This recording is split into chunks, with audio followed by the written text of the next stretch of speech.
everyone, and welcome back to PlayPacket. Today we're going to be building a MINISO store from scratch. So I went inside my Toca Boca because I haven't played in a few weeks and I didn't actually get a single MINISO gift. So I'm actually kind of upset about that, but it's okay, we're gonna improvise.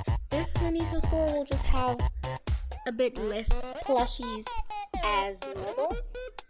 You'll see that I have a lot of dishes and decorations and also just food because that's what the MINISO that was near me looked like. So stay tuned to see what I get in my blind box, and I hope you enjoy this video. Thanks for watching.